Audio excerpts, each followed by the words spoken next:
Tokosala pena université awa na Mbandaka. Kala université ngo mabango babwaka ki ya modèle oyo.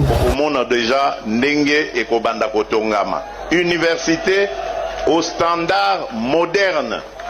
Ba université bomona na poto wana ekotongama wana Mbandaka. Nazali kopesa bino parole na ngai.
Tokosala pena université awa na Mbandaka.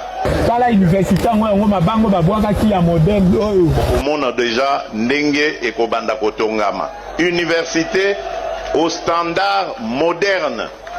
Ba université bomona na poto wana ekotongama wana Mbandaka. Nazali kopesa bino parole na ngai.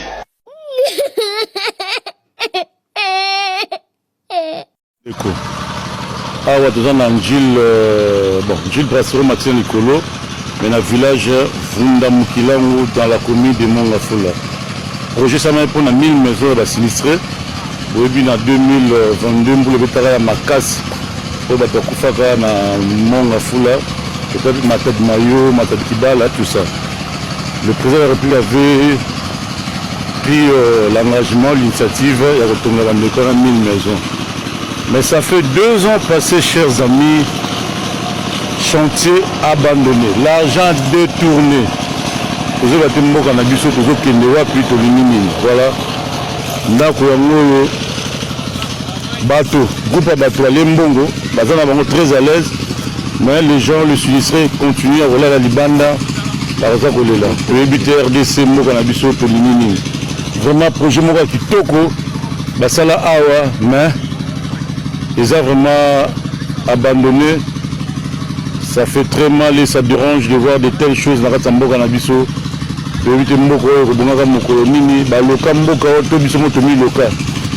grande question est en a pour Tunibino. Moi, comment appeler sa réponse? Monsieur en bleu, monsieur en rouge, vous êtes en état d'arrestation. Je défends la loi. D'accord.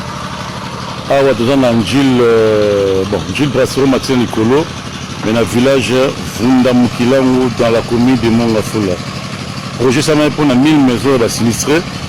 Au début en 2022 pour le bétail à Makas au bateau Koufaka na Mongafula, peut-être Mata de Mayo, Mata de Kibala, tout ça. Le président de la République avait pris l'engagement, l'initiative et a retourné à l'école à 1000 maisons. Mais ça fait 2 ans passés, chers amis, chantier abandonné, l'argent détourné. Voilà. Bateau, groupe à bateau, Lembongo, très à l'aise, mais les gens, le sinistrés, continuent à voler la Libanda, par exemple, le BT RDC, vraiment, projet Moka Kitoko, Basala Awa, mais ils ont vraiment abandonné. Ça fait très mal et ça dérange de voir de telles choses dans Ratambo Kanabiso.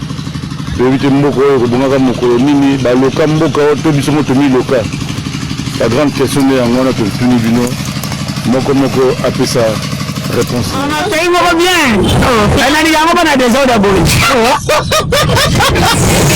on a des ordres de moi. Il y a des ordres. Franchement. On a bien ça. Comment on a tout comment tu peux la météo? Ma camion c'est différent. Elle peut la match de l'antenne Kataka. au moins pas de courir quelqu'un à l'air match et pour aussi après ton bien aussi na bon bah il va pas droit mais c'est pas na yo son diminga aux ana désordre et ordre pour que toi comme chef or caractère on est pas comme Mobutu au chef du quartier faut pas se rester on est faut pas. Voilà, bonjour, bonjour. En tout cas, de partager vidéo. En tout cas, ba konzambo kabole mbabi sauté. Toye au nom de tous les chauffeurs poids lourds. Parce que tout le monde a quand même besoin de la biso ba solution ndambu ndambu. Na ba problème nyonso tout ça na comme difficulté. Place Nazali, c'est 58 km. Pour namona péage ya Kasangulu. Moulongo tozomona isa grève té. Grève c'est silaki to banda ko ravitailler ville province à Kinshasa. Mais nous avons une difficulté des ponts pesés, ponts bascule. Bakonja Sokope, bonjour. Oza makambo itali pebino. Il faut essayer d'ajouter ba pont pesé. Neto mona na bamboka mususu ba pont pesé eza même 5 6 oya koya matikuna oya koya matikuna oya koya matikuna. Mais lelo déjà deuxième journée pour na to koma kaka pont pesé za kaka moko na Kenge moko na Kasangulu. Même citation eza na Kasangulu awa même citation pe elekaka na Kenge. Alors, bakonzi ya Sekope, bon meka mukie ko ajouter les biso ba pont pesé. Parce que oyo ezate bazo contrôler document o nini tous les camions awa ba charger baza na ba document na bango. Mais difficulté ezali pont pesé za moko mutuka moko ezo sala 15 à 10 minutes pour eleka. Sikoyo tozali ebele bo tokosila mokolo nini soki nalali lelo c'est troisième journée tokomaki awa lobby na 15h et tokomi 15h tozana on a 58 km pour na tokoma pe pont pesé Kasangulu. Bakonzi vidéo tosali yango pona bakonzi ya Sekope bo bakisa pont pesé ndeto mona kana mboka mususu. Bozo modifier péage jour au jour. Bozo bakisa ba espace, bo bakisa pe ba pont pesé. Bo vraiment ça ne va pas. Tala bisika toza zamba, maya komeleza te. Maya kosokoleza te, ono somona bandako maizati. Maizati. Donc difficulté toza na ngo yango yo. Donc soki bokusunga biso liso na pont pesé kozala vraiment malamu mingi. Bon, awa ozomona donc bande kona biso ya Kinshasa bozalaka na mwa watembe mingi. Aso tozomona nzela tala. Nzela o toza juste na province ya nouveau province o ya babenyango ba ouele. Donc na buta pour le territoire Bondo tala nzela. Niveau ya nzela oyo gouverneur en place ya Zali.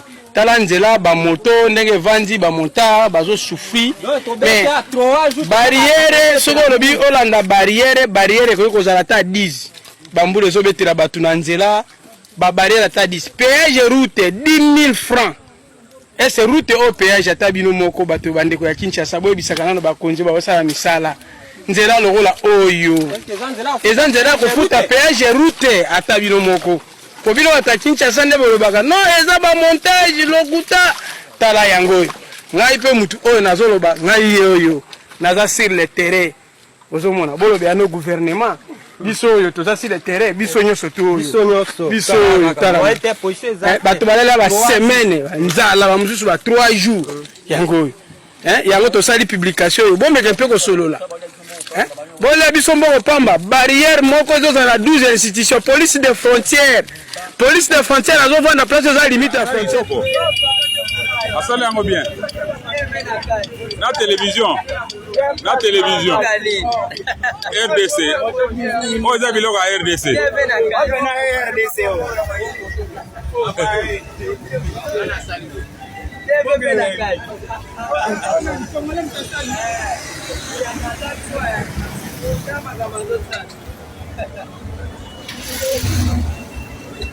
Comment on a passé? Minda ya catch.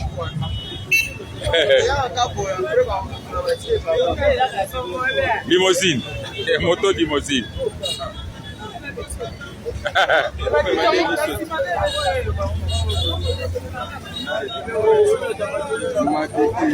Papa, tala ba commune place. Ah, ba commune. Medi.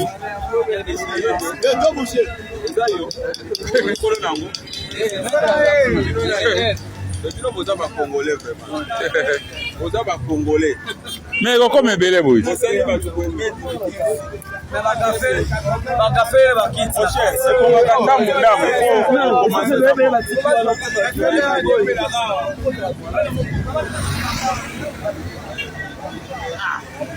Papa limousine à moto te. Au monate tala. C'est déjà bien. C'est déjà vraiment. On a mis une moto, on a transformé en véhicule. Ça, c'est la limousine. Moto limousine. Moto limousine.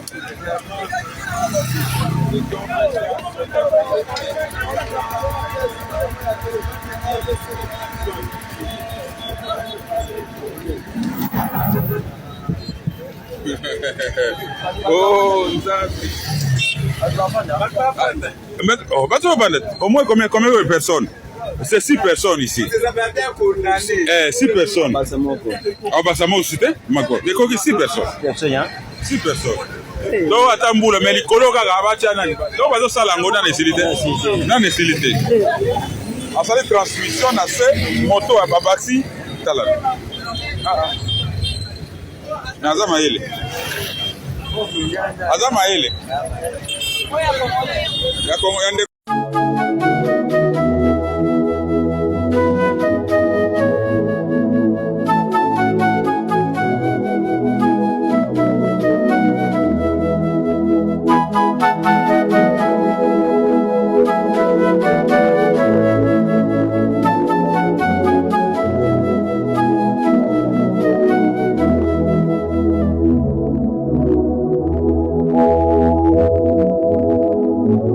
Neti boye vraiment makamba boye zalaka. Comme bascule eza ya moxo. Hein? Vraiment tabino mobota na makambo oyo et c'est pasaka awa na minkao. Comme bascule ya moxo moko. Siko po camion eya e matindambo etelemi. Vraiment makambo vraiment oh eza ba pomba bascule mo ya miyibi. Ya ngo bena ya miyibi bazo koskoke batu. Yango oyo.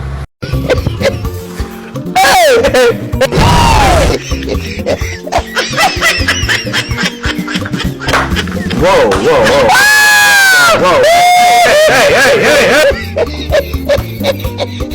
Gouvernement provincial boza pitala bungu. Nzele za te mutu ke kribite. Ino msara ole ba mbongo kuna. Turo yo vote na bungu yo zalate. Dala nzele kufi mutu ke kribite. Ino ba polisie boza pitala koto yo mboka na bino. Mutuka kilibit mawa moka gungu nani oyo ao obongisa biso mboka oyo nani ao sauve biso Nzambe nanga mutuka bato ekilibite yo kasi toza na gungu onzela gungu Coach, Papa Trump de Paris, Papa Robert, Genovite, Maman Asde, Maman Sophie, Kalande qui s'asseye Bimbi, Awa Kezana de Bonhomme, Bandaba Longoli, Ange Nalola, Ange Basiliki, l'UDPS au pouvoir. Je parle de l'UDPS au pouvoir. l'UDPS a le pouvoir à la présidence, l'UDPS a le pouvoir à la capitale. Infrastructure aussi, UDPS. Donc, à présidence, il y a UDPS. Tout ça, gouverneur, il y a UDPS. Tout ça, ministre tutelle, ouais, il a chargé à comment dire ça, il y a UDPS. Trois UDPS n'attaquent. J'ai oublié marqué. C'est quoi le problème? Qu'est-ce qui se passe? Qu'est-ce qui se passe? Qu'est-ce qui se passe? À quand la fin de cette mélodie? Donc, zéro n'est pas bon. Nazo ebate na Kinshasa le lo potambola bien. Bando qui bat bazar l'avantage. Pondo qui a quoi limwa combien avant yon doza la mutuka. Au vu aussi de tout le monde. Ba député provinciaux. Ba vite bozela bazo sala to bandi déjà kota kabinda. Tiens bozela na faire mandat toza roya. Mais c'est quoi le problème? Il n'y a pas un plan d'urgence. La route principale elle est là. Du fait que bato ba koleka likolo o etikali na c'est pas leur problème. Nous sommes ezalaki lokola espoir ya bato. Bien que nga nazalaki d'accord na ngote. Fallait plutôt créer des routes ya contournement. Basali baso mouton on lelo toujours souffrir na ngona c'est entretien zaté. Ouenze za na c'est makamyo so za na c'est mais bota la état ya route. Foner musala na ezalaka nini? Foner musala ezalaka nini? Opposition, majorité, pouvoir, petit peuple. Bisogno so toujours kolega na ba conditions. Le gouverneur a la ville, là, la paix à la mouki. Ministre infrastructure, bah, député à la législature, on a évité. Problème est à nini. Mais je comment on a posé à tout est-ce que bah, député, c'est une question, c'est pas une qualification. Est-ce que bah, député au bazar de l'Assemblée nationale, bah, comme bah, TikToker, je ne comprends rien. Oui, bah, il y a des réalités à terre. Député, à légiférer, ou à contrôler, ou à défendre bah, intérêt. Aux anakat à capitale. Une humiliation extrêmement grave. Wana so mouton. Papa Zoya, tu l'as pas dans l'émission, mon quoi. Tant que Papa Zoya, j'ai coco, Rosala, j'ai l'ifo et j'ai. Nazomuka, je coco et j'ai. Boya qui a bolobio, Papa Zoya, Papa Lingara salité. Il faut me dire que Kalana et Lambana. Bo bengana batu la balabala na changu. Bo komboli balabala. Et donc, tu as la baby sabatute. Bilo pebola la papa mon a bilo mingite la balabala. C'est quoi la suite? Papa est parti. Surtout le rôle à Koufinaï. Salité Zominam. Ça, vous avez vu tout vivant, tu as une espoir à Kozong. Mais à Koufi, tout le monde a dingue. Donc, la Bible nous a promis qu'il y aura résurrection des morts. Ba mort en Christ, il y a Congo, il y a Zongi, il y a Okamo, qui s'est dingue, il prend ce combat, mort à Zokam. C'est quoi le problème? Donc, il faut que ça s'arrête. Gizaro est calme chez lui. Bouma est calme chez lui. Les amis, aujourd'hui je suis au Congo. Kinshasa, c'est incroyable. Regardez, il y a du monde partout. Et là, je suis au marché central. C'est plein de couleurs, de fruits, d'épices. Tout le monde me dit bonjour. Regardez ce monsieur, il m'a offert une banane. Ici, c'est ma pause goûter. Le maïs grillé du Congo, c'est le meilleur. Croquant dehors, tente dedans, miam. Les beignets ici, c'est une folie. Tout chaud, croustillant. Si vous venez au Congo, faut absolument goûter ça. Regardez, je joue avec les enfants du quartier. Ils courent vite, hein. Et je crois que je vais perdre la course. Là, je suis avec un monsieur qui fabrique un masque. C'est incroyable comment il travaille vite.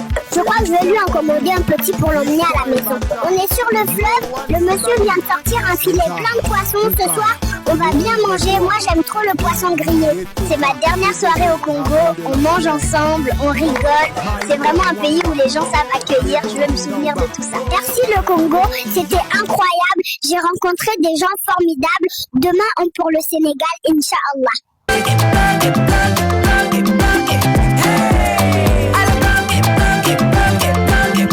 Oyoki elengi ya Congo